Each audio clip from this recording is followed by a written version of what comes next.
SOL.EDUCATION. That is so cute. Get myself situated. If you've ever felt like school is exhausting, overwhelming, or just too much, you're not alone. Today, we're going to talk about how to stay motivated and avoid burnout so you can enjoy learning and reach your goals. When I was in high school, I took really rigorous courses. I was taking at least 3 AP courses every year, and a lot of times it would get to be too much for me to handle, and I would sit on my bed and cry from how overwhelmed and stressed out I was from all these courses. Plus, I had clubs on top of that. I had my own personal family things going on, so I have felt the feeling of being an overwhelmed high schooler, just with so much on your plate. And I don't think what I felt was any different from what my peers were feeling. But what set me apart from my peers was that I understood certain things that my peers didn't. So let me break those things down for you. Here are, from what I found, some common reasons why students just lose motivation and it just tanks their entire performance. Number 1, they lack clear goals. Number 2, they are burnt out simply from all the work they've been doing. Number 3, they are not interested in certain subjects. And number 4, they feel like school is not important and they feel like it doesn't contribute to their future. These 4 factors create a never-ending cycle of frustration and then also lack of motivation because you feel like your actions that you're taking on the daily are not moving you anywhere. So now, instead of a slump simply being a slump, this slump has turned into a behavior that you just keep up throughout the entire year. So my main point with this beginning rant is to say that as a high school student, you are going to feel overwhelmed. But what sets a successful high school student apart from an unsuccessful one is a successful student has that sense of direction and they can get back on track. If you feel like you don't have that sense of direction, you lose motivation quickly and it's really hard to get back on track, I hope that this video will help you to build that compass for yourself. But let's get into it. Let's talk about the practical ways to stay motivated as a high school student. Number 1 is to know your why. So if you haven't taken a second to think about it, analyze why you are going to school and the value that school provides for you. By choosing to show up to your high school every day, what are you accomplishing for your future self? Now that you know your why, let's talk about how to approach the day-to-day, how to approach those big tasks that you need to accomplish. Instead of thinking of tasks as one big goal that is really overwhelming and scary, break your tasks down into very small steps. Let's say you have a project due in 1 month. There are parts to a project.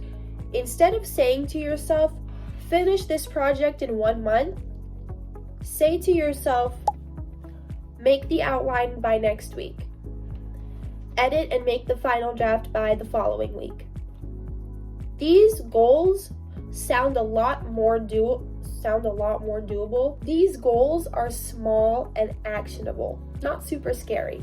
I talk about SMART goals a lot on my channel because students struggle with setting specific actionable goals. Another tip I have for you for just the day-to-day is to make learning fun and personal. I see this in 2 ways. Number 1, with the subjects, find ways to connect them to your real life. Instead of spending all of class wondering how you're going to use these subjects in the day-to-day, find ways to connect them to your real life, because the same way people swear, oh, I'm never going to use the Pythagorean theorem in real life.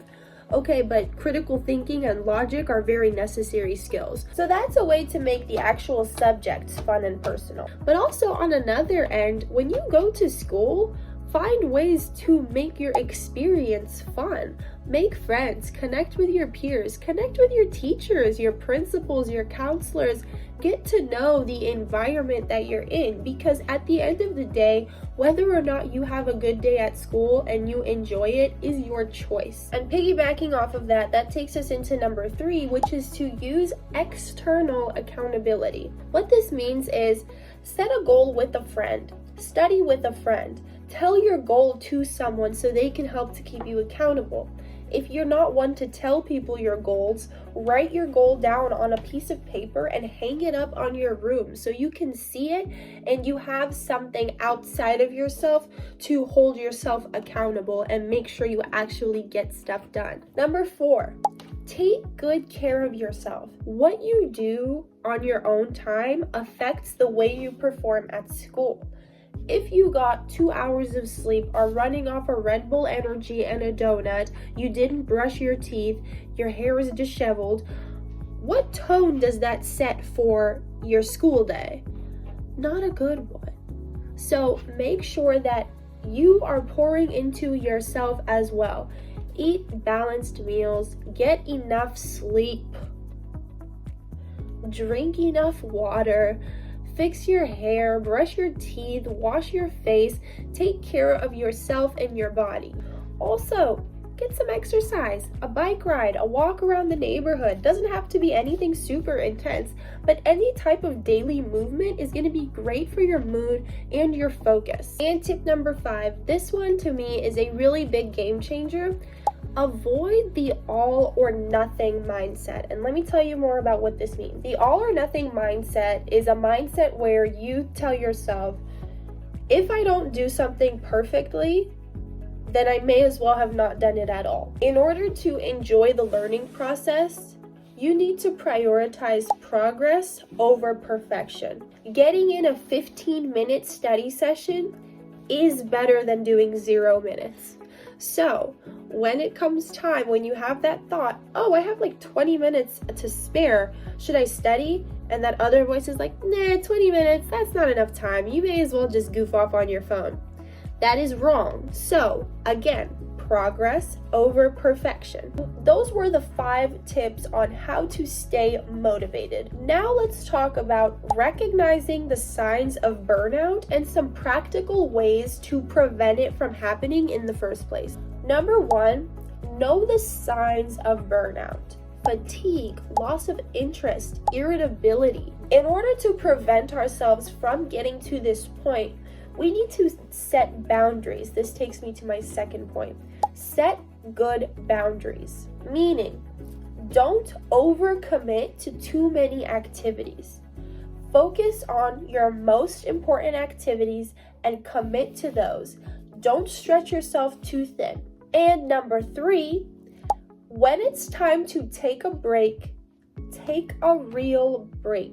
A lot of times we'll say, okay, I'll take a break, and then I'm like still on my iPad, like doing work or like reading something. Or no, when it's break time, it's break time. That means put the electronics away, do something that's going to benefit your mind. I wouldn't even recommend you take a break on your phone because you're scrolling on social media all day. A true break means putting all of the stimulants away and taking a second to be with yourself. My 4th tip for practically avoiding burnout is to celebrate your progress. The journey of learning and getting better, the way you keep your motivation is by celebrating those small wins, those small progresses, by patting yourself on the back as you go, stopping to sniff the roses. And those are my 4 tips on preventing burnout. So, in summary, we talked about how to stay motivated during high school and how to recognize and avoid burnout. If you would like a free PDF version of all these tips, click the link in my description. If you found this video helpful at all, please hit that like button, subscribe to my channel. I'm trying to get to 50 subscribers so I can start live streaming. Share it with a friend or a family member if you found it helpful at all, and I will be sure to see you on the next video.